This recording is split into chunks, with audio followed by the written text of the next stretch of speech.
নমস্কার বন্ধুরা, পম্পাস kitchen and ব্লগে আপনাদের সবাইকে স্বাগত। চলে এসেছি প্রতিদিনের মতন আবার একটা নতুন রেসিপি নিয়ে।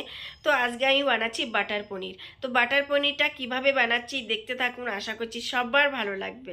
তো দেখো বন্ধুরা, এখানে আমি 200 গ্রাম পনির নিয়ে নিয়েছি, আর পনিরগুলোকে কেটে আমি খুব ছোট ছোট করে স্লাইস করে নিয়েছি।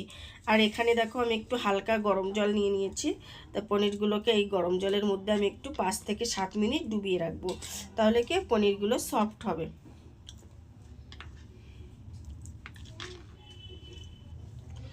তো দেখো এখানে 200 গ্রাম পনির আছে, তো এটা 5 থেকে 7 মিনিট রেখে দেব। তো দেখো বন্ধুরা, এখানে একটা কড়াই বসিয়ে দিয়েছি। প্রথমে তো কড়াইতে একদম সামান্য একটু সাদা তেল দিলাম, আর দিয়ে দেব একটু বাটার। তো বাটার আর তেলটাকে একটু গরম হতে দেব।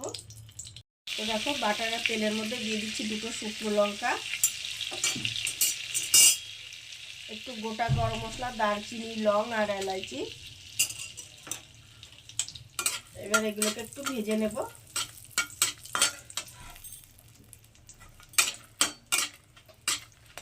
তো দেখো সুন্দর একটা গন্ধ বেরিয়ে গেছে। তো এবার আমি দেখো এখানে নিয়ে নিয়েছি একটু কাজু বাদাম, আদা, রসুন, পেঁয়াজ আর টমেটো। তো আদা রসুনটাকে প্রথমে দিয়ে দেবো। দিয়ে দিলাম রসুন, দিয়ে দিলাম আদা। একটা সুন্দর গন্ধ বেরোচ্ছে, দেখো খুব সুন্দর একটা গন্ধ বেরিয়েছে। এবার দিয়ে দিলাম পেঁয়াজ।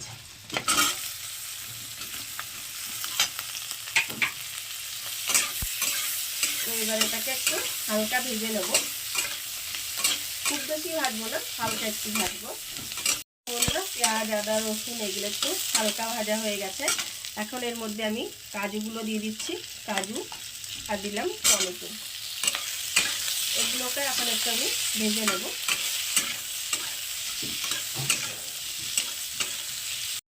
তো দেখো বন্ধুরা, এগুলো সব ভাজা হয়ে গেছে, এর থেকে বেশি আর ভাজবো না। এবার এগুলোকে ঠান্ডা করে আমি একটা পেস্ট বানিয়ে নেব। তো দেখো বন্ধুরা, এই যে মশলাটা আমি বেটে নিয়েছি, মশলার দেখো কালারটা জাস্ট অসাধারণ হয়েছে। আর এখানে আবার সেম কড়াই বসিয়ে দিয়েছি। আবার সেম কড়াই বসিয়ে দিয়েছি। তো কড়াইতে দিয়ে দিচ্ছি আবার একটু বাটার। তো দেখো বন্ধুরা, বাটারটা দিয়ে দিয়েছি। এবার পনিরগুলোকে আমি এটার মধ্যে একটু হালকা ভেজে নেব।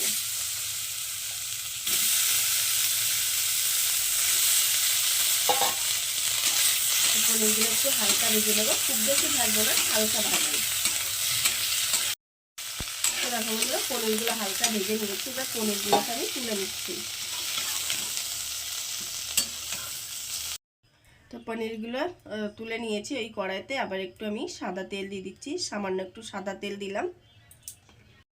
তো দেখো আর একটু বাটার আমি দিয়ে দিলাম, সাদা তেল আর বাটার দিয়ে দিয়েছি। এবার তো দেখো গরম হয়ে গেছে। এবার যে এই যে আগে থেকে যে মশলাটা রেডি আমি করে রেখেছি,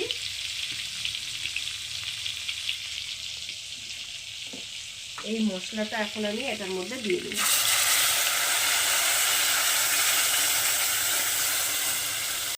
তো দেখো বন্ধুরা, মশলাটা দিয়ে দিয়েছি। এবার মশলাটাকে আমি খুব সুন্দর করে কষাবো, কিন্তু এর মধ্যে আমি একটু বাকি গুঁড়ো মশলা দেব। তো দিয়ে দিচ্ছি পরিমাণ অনুযায়ী লবণ, দিয়ে দিচ্ছি 1/2 চামচ হলুদ, দিয়ে দিচ্ছি 1 চামচ ধনের গুঁড়ো, দিয়ে দিচ্ছি 1 চামচ লঙ্কার গুঁড়ো। এবার পুরো মশলাগুলোকে আমি একসঙ্গে ভালো করে মিশিয়ে নেব।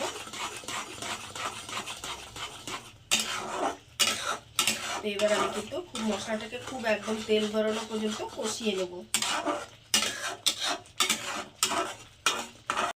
তো দেখুন বন্ধুরা, মশলা পুরো কষানো হয়ে গেছে, আর মশলা থেকে পুরো তেল বেরিয়ে গেছে। পুরো তেল বেরিয়ে গেছে। এখন এই পর্যায়ে দেখো আমি এখানে একটু 1 বাটি দুধ নিয়ে নিয়েছি। তো দুধটাকেও দিয়ে দিয়েছি। এবার একটু ফুটতে দেবো, দুধটা মশলাটার সঙ্গে খুব ভালো করে মিশিয়ে নেব।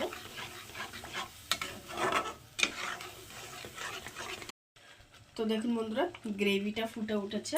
এখন এই পর্যায়ে আমি পনিরগুলোকে দিয়ে দিচ্ছি। তো দেখো ভাজা পনিরগুলো দিয়ে দিয়েছি। এবার আমি এর মধ্যে দিয়ে দেব সামান্য একটু মিষ্টি, বাটার পনির একটু মিষ্টি মিষ্টি হলে কিন্তু খুব ভালো লাগে। দিয়ে দিচ্ছি একটু কস্তুরি মেথি, এটার গন্ধও কিন্তু অপূর্ব লাগে। দেখো একটু কসুরি মেথি দিয়ে দিলাম, খুব বেশি দেবো না, বেশি দিলে আবার তেতো কিন্তু হয়ে যাবে। দিয়ে দেবো একটু গুঁড়ো গরম মশলা। গুঁড়ো গরম মশলা অল্প পরিমাণেই দেবো, কারণ প্রথমে আমরা গরম মশলা কিন্তু দিয়েছিলাম ফোড়নে, তো অল্প দিয়ে দিলাম। সবগুলোকে এখন খুব ভালো করে মিশিয়ে নেব। তো খুব ভালো করে মিশিয়ে নিয়েছি। তো দেখো বন্ধুরা, এবার একটা ঢাকা দিয়ে ঢেকে আমি এটাকে জাস্ট 5 মিনিটের জন্য রেখে দেবো। তো দেখো বন্ধুরা, এবার একটা ঢাকা দিয়ে ঢেকে আমি এটাকে জাস্ট 5 মিনিটের জন্য রেখে দেবো। তো দেখো বন্ধুরা, 5 মিনিট পর আমি ঢাকনাটা খুলে দিয়েছি। তো দেখো দেখতে জাস্ট কিন্তু অসাধারণ হয়েছে। এবার আমি গ্যাসটাকে অফ করে দেবো। তো দেখো তৈরি হয়ে গেছে আমাদের একদম খুবই ইজি রেসিপি আর খুবই শর্টকাটে ঘরোয়া পদ্ধতিতে বাটার পনির। তো আজকের রেসিপিটা তোমাদের কেমন লাগলো অবশ্যই কমেন্টে জানাবে, আর ভালো লাগলে একটা লাইক শেয়ার আর কমেন্ট করে জানাবে। এটা ভাত, রুটি, পোলাও, পরোটা সব কিছুর সঙ্গে কিন্তু খেতে দারুণ লাগবে। তো আজকের মতন এখানেই রাখছি, আর পুরো ভিডিওটা দেখার জন্য আপনাদের অনেক অনেক ধন্যবাদ। থ্যাংক ইউ, নমস্কার।